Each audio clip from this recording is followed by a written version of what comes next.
Ooh, spooky. Happy Halloween Havoc. Welcome to Good Bad Wrestling No Holds Barred. This is a show where we dig up bad wrestling from the past and then bury it 6 feet under. My name is John. And I'm Jack Brinks. You guys can find the show wherever they got podcasts. We're on Apple, Google, Spotify. You know the deal by now. While you're there, hit us with a subscription, and you can review us. I might even start reading out the reviews on the show. So if you guys hit the 5 stars, leave a review, write literally anything you want. You can Anything. You can use it as a creative writing tool and put in a completely fictional story. You can just air your grievances. Use it like a priest's confession booth. Confess to the murder that you did on a hobo when you were in 8th grade. Whatever you want to do, I will read it out on the show if you put something in there. If you're looking at our big stupid especially if that confession is reached its statute of limitations. Yeah, that'll help. If you're looking at our big stupid faces on YouTube, hit the subscribe button there, drop a comment, let us know what you think of the episode, what you think of the show, what you think of our big stupid faces. All right, it's Halloween season. It is the final week of Halloween season.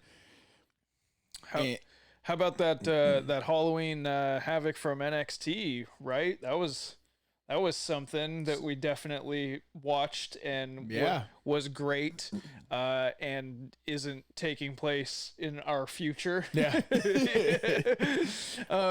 Try to give that a watch tonight. Yeah, as we sit here recording, it isn't on until tonight, but by the time you're hearing this, it will have already happened, so we don't know. So we have today, while doing some research, I realized that we have covered throughout the last year and a couple months of this show, we have covered a lot of the horrors of Halloween Havoc.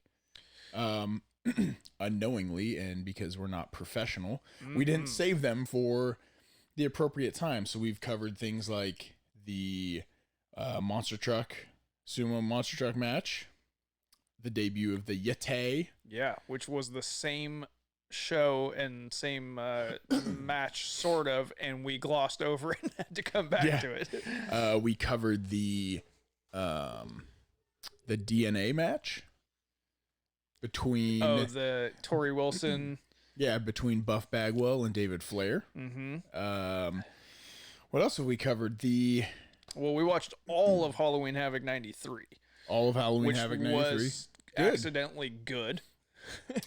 We had the I think it was it 98? We had Goldberg and Goldberg and Diamond Dallas Page, because WCW didn't pay their bills. That one didn't get seen. No one saw that. We've discussed Hogan versus Warrior 2, which is one of the worst matches ever. Yep. We've gone over a good portion of Halloween Havocs, and there's still a lot more that we can talk about. Yeah, we'll try to be a little more professional and save them for next Halloween. But what we've never talked about, I don't think, is Halloween Havoc 1991's Chamber of Horrors match. We never have, and I've never seen it. I've never seen it. I've seen clips of it, but I've never actually sat down and watched it until today. So, She-ute. So, Halloween Havoc 1991 come from Chattanooga, Tennessee. Of course. And the show starts out with Schiavone and JR. 1991. Yep. And we have the same commentary team as Dynamite has today. Yeah. And at one point, Jim Ross says towards the end of this match, "I've been calling matches for longer than I care to admit." He said that in 1991. Yeah. He's been doing it for a little bit. I don't know. We had a caller. So then it cuts over to Bischoff, who I think was already starting to run it. Or he was in the process. But he was an interviewer. Yeah. Bischoff's in the parking lot, and magically all the cars start arriving, and it's opponents from the the Chamber of Horrors match. So the first car to pull up was Abdullah the Butcher and Mick Foley? A Cactus Jack Jack? in a Lincoln town car. Kind of takes away from the like crazy lunatic mystique a little bit. Yeah. Just a little bit. And they don't say anything. And Bischoff goes, "Oh, they're ready, believe me." Yeah. All right. If you say so, buddy. Next you get a Z, and you get Diamond Dallas Page and Diamond Stud. Yeah. The fucking worst name in wrestling. Pretty brutal. So if you don't know, Diamond Stud is Scott Hall. This Coming from the Diamond Mind. This is previous to Razor Ramon, about 20 or 30 pounds heavier. Yeah. Just absolutely fucking stacked. It like to an uncomfortable level. He looks like he's in pain. He's so big. Yeah. They don't really say anything either. I think Dallas is like, I got other shit to do, and he leaves. Bischoff goes, "Oh, looks like Diamond Stud's got a lot on his mind." Yeah. Sure. And then the next car probably the gear in his fanny pack. The next car that pulls up is like a Mazda Miata or some shit. And it's got Dustin Rhodes, who looks like the exact combination of Cody and Dusty. Yeah, it's fucking uncanny and creepy. Yeah, and his he is accompanying Barry Windham, who is supposed to be in the Chamber of Horrors match, but as he's getting out of the car, he gets attacked by Arn Anderson and Larry Zbyszko because they're dastardly jerks, and they slam the car door on his arm. Whap! And basically, before the door has even started to touch his arm in that split second, Dustin, being a quick thinker, has already recognized this is a hospital level injury, and like the moment the door makes impact, he is already moving him into the passenger seat and rushing him to the hospital. Doesn't say a word. He's just beat feet to the hospital. We got to get this segment on going. We gotta get him to the hospital. So Barry Windham is out of the Chamber of Horrors match. We don't know what team he was ever gonna be on. Nope. And we don't even know who his replacement was. So I don't even know who was in the match that was his replacement. We got the start of the show. Music hits, and out comes the first Wait a minute. Before we start getting the competitors, we have legendary Gary Michael Capetta announcing the rules of the match. Yes. Where he states that it's a cage match with two teams, and there is a chair of torture. And that the winning team of the match will be the team that places one of their opponents in the chair of torture and then pulls the fatal lever, which will permanently incapacitate one of their opponents. Yes. So the object of this match is murder. You have to kill somebody if you want to win this bad boy. This is swamp fight, pull an eye out level.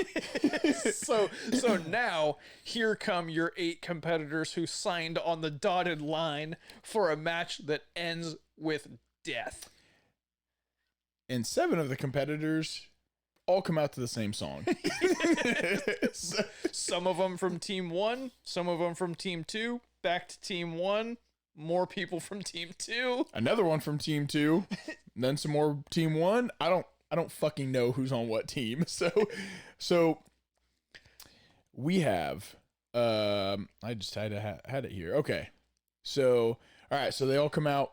Then you get the different music, and Sting comes out. Yeah. U.S. champion, I think. Yeah, United States champion. So Sting gets his own music, his personal music. Yeah, fuck everybody else. Not Sting's music that has lyrics about what he looks like, but his like generic music that they use on the video games now. So originally the match was supposed to be El Gigante. It's Gigante, stupids. Sting and the Steiner Brothers. Okay. Versus Oz, the Diamond Stud, One Man Gang, and Barry Windham.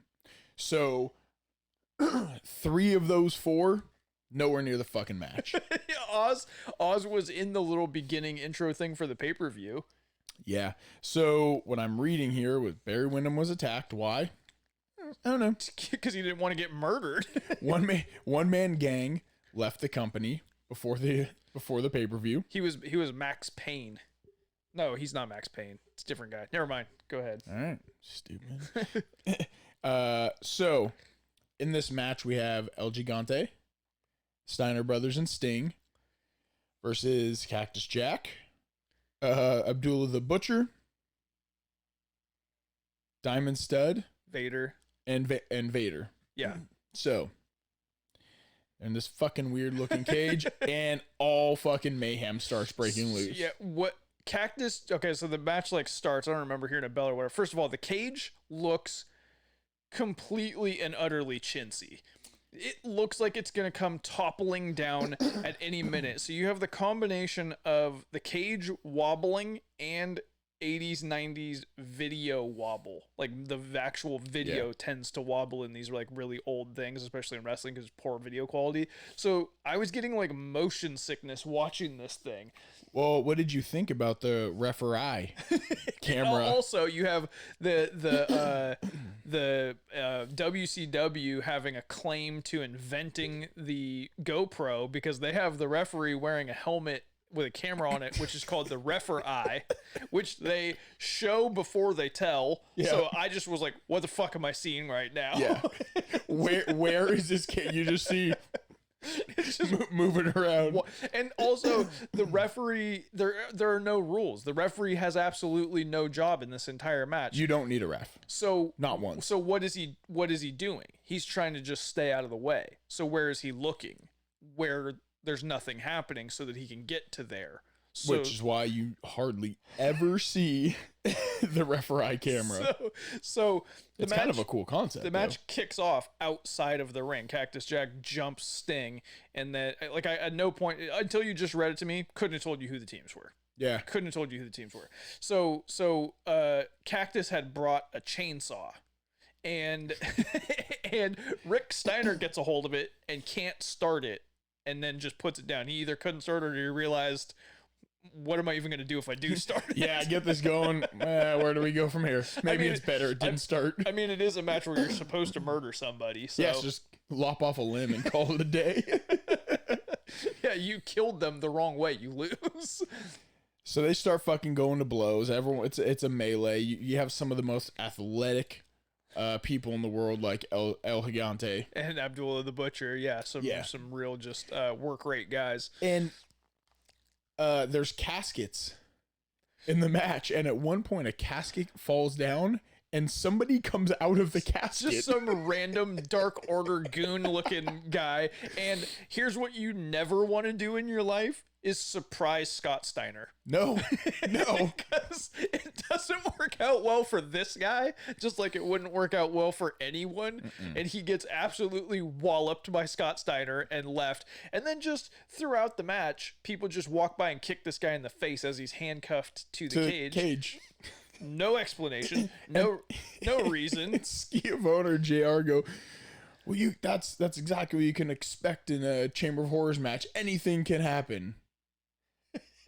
So guys just hanging out and then you get 10 guys walking down the ramp out of the fucking blue, all white face paint, carrying what looks like a big stretcher.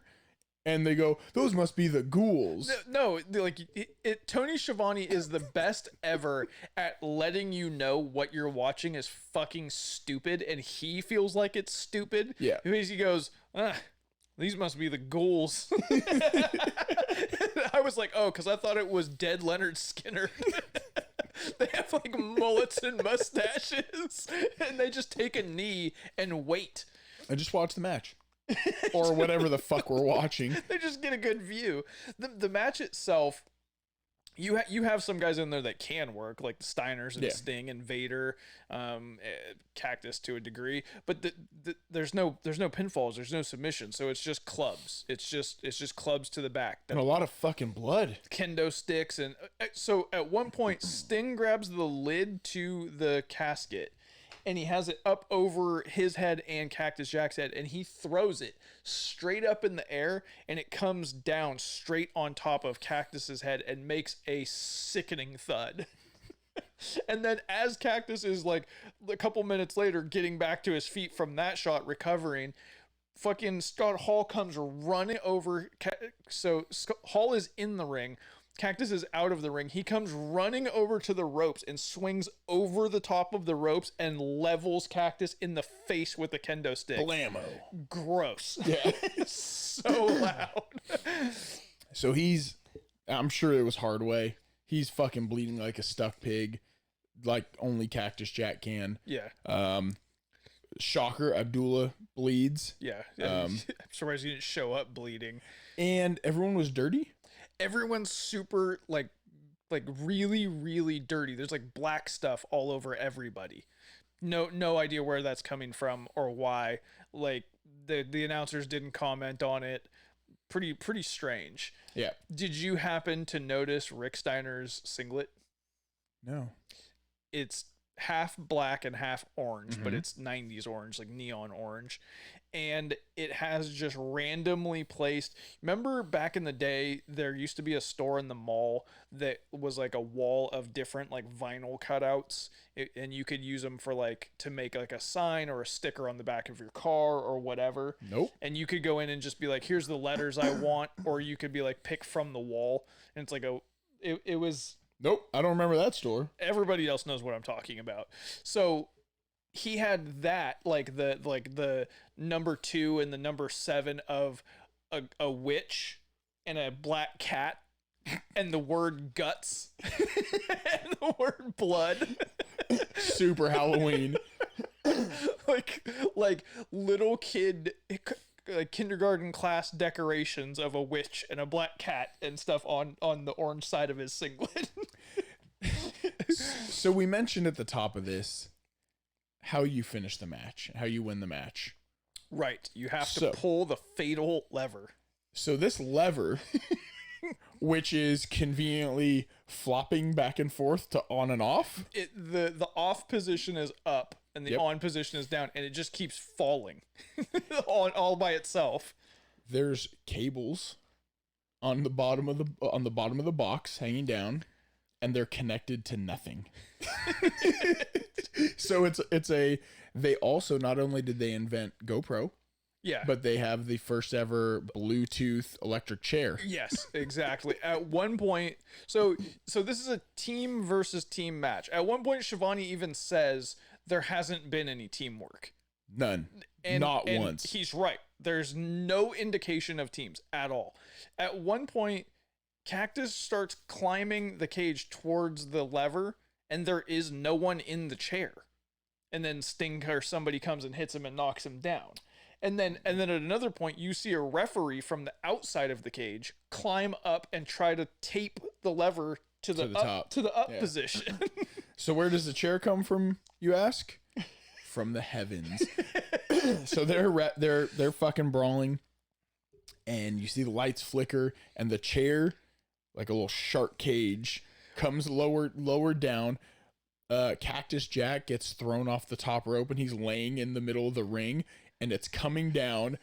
Diamond Stud's trying to push the chair down faster to crush Cactus Jack, and he rolls out of the way when the chair is 6 feet from him, and they go, oh, just in the nick of time. The cage is moving at the speed of smell, and he rolls out, and JR and Schiavone are like, he just made it out from under.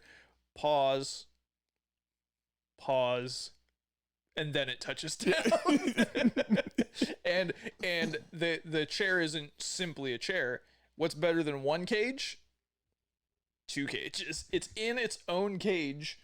Why? That cage doesn't have a door on it. It has an opening so that anyone who pleases can get in and out of it. It does have a door. At the end, it was shut. What? Yeah. Who shut it? I don't know. It was open when it landed. Yep. So no point in that at all.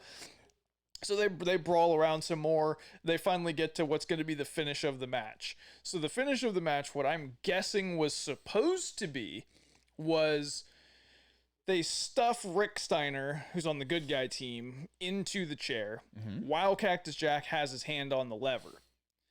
He's supposed to think that Rick Steiner's still in the chair when it gets switched with Abdullah and pull the lever and Abdullah gets shocked. Cactus was super, super early to his mark. The finish took 45 seconds. He's sitting at the lever, hand on the lever, turning and looking, turning and looking, turning and looking. Finally, Rick gets Abdullah turned around, has to reach behind his fat ass to pull the crown thing out from behind him. So not only that, Rick is in the chair, and Cactus is looking at him while he's in the chair. Does he throw the switch? Nope.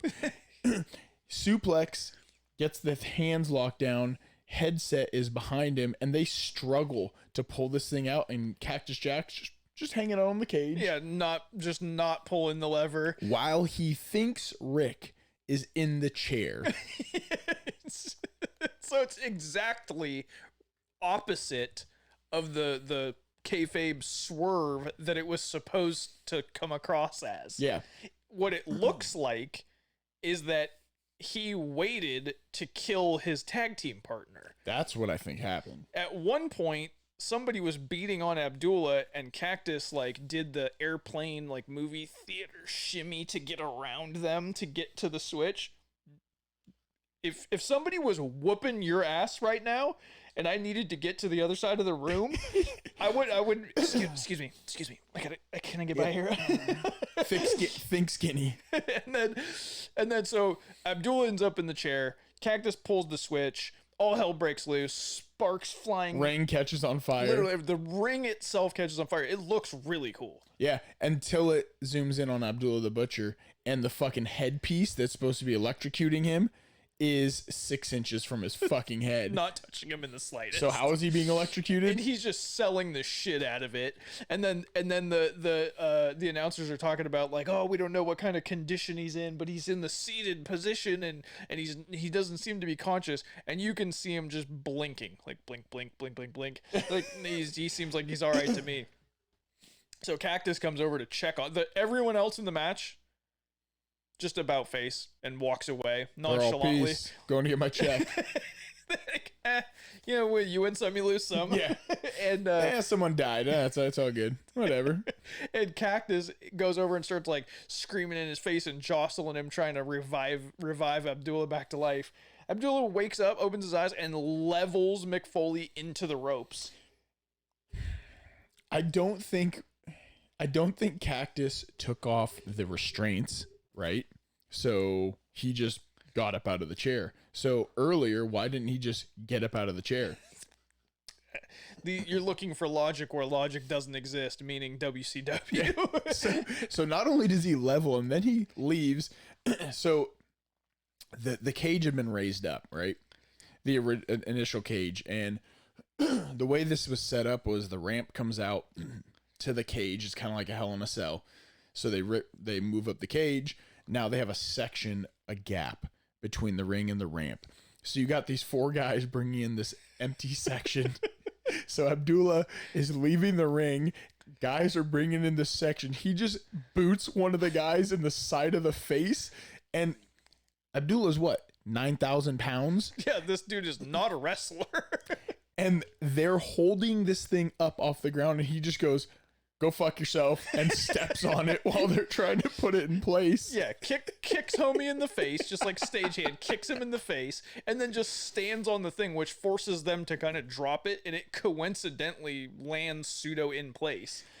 Enough for him to get across it so that he can get to dead Lynyrd Skynyrd, the ghoul orderlies, and he starts beating up these dudes, and every time he punches or hits one of them, baby powder flies into the air, and they just drop, and then Cactus comes over and like they embrace. No, Cactus comes over and starts beating the baby powder off of some of the ghouls too. Why? Because your teammate you just killed is now beating the fuck out of these guys. Who are they? were they intended to be the ones who carry the dead body out? Is that what you were supposed to think? But then he's so tough, he was only dead for a little while. Yeah. and then you get it wraps up with just Tony Schiavone and JR going, well, there you have it.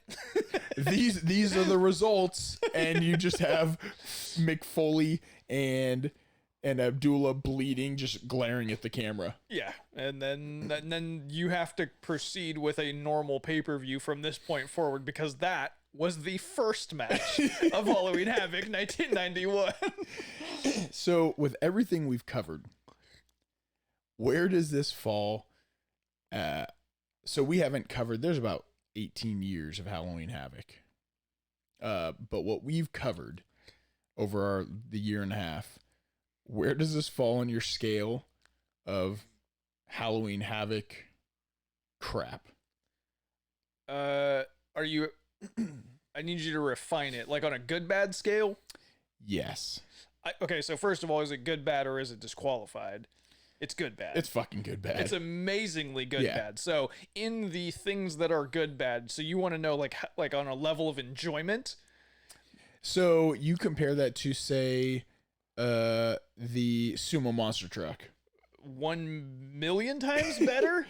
The Sumo Monster Truck was impossible to sit through. So this has been listed as one of the worst moments. Oh, it is. In Halloween Havoc history. Oh, it is. Do you think it deserves that title?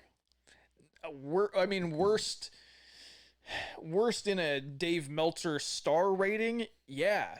But worst for what we do in a good bad rating? No, it's one of the best things I've ever seen. It is one of the best things we've ever covered. Yeah, it is fun.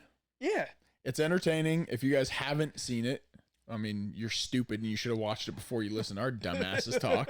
But if you're not entertained by this, then you got no business subscribing to this show. Yeah. Because this is fucking amazing.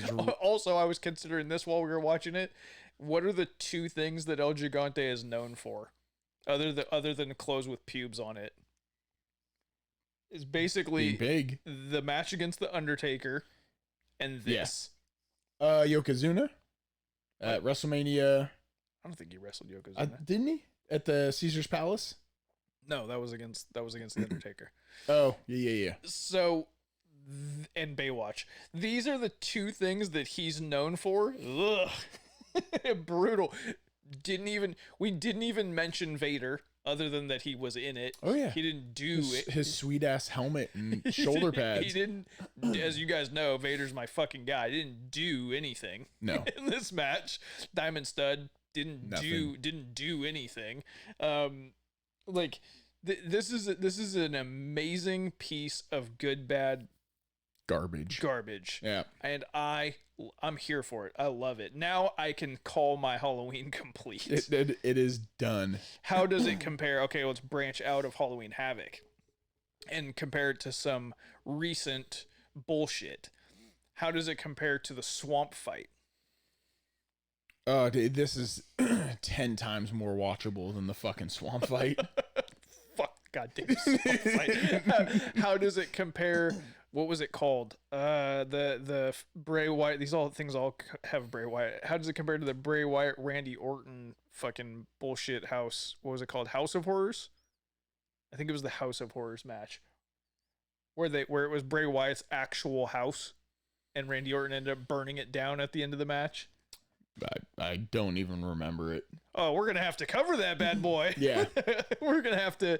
I think it was the House of Horrors. Get at us on Twitter, Good Bad NHB, and fill in the blanks there for me. But I remember it pretty vividly. This is 1,000,000 times better than that hot garbage. It is better than the Cena, Fiend. Yeah. That one was pretty interesting. It was interesting. You get into the psychology of it. It was interesting more than anything else. But I would put this pretty high in all of the shit that we've covered, honestly. Yeah. It's a, I know we say this, but it's about as good bad as a good bad gets. Yeah. Any worse and it would be just regular bad and unwatchable, and it's got a long way to go before it's good. Especially for 1991. Yeah. Yeah. Early 90s WCW is just steaming hot garbage. Yeah. But it's fun hot garbage. It's nostalgic, and it's what wrestling should still be, maybe. I want To to an blend. I extent. want a mixture. I want to blend. I want it done. It should still be available. When it's the Stadium Stampede and you're doing it on purpose and you're doing it right. Yeah. Sign me up. But everything in between, I need some quality shit. But all right, well. Then that wraps up October 2020 for Good Bad Wrestling No Holds Barred and the Halloween Havocs. Hopefully NXT Halloween Havoc can either be on the extreme good or the extreme bad. I'm hoping for extreme bad, and can be something that we cover later on. Get at us on Twitter, GoodBadNHB. Let us know some other stuff you want us to cover outside of the Halloween topics, and we will talk to you guys next time. Peace. Peace.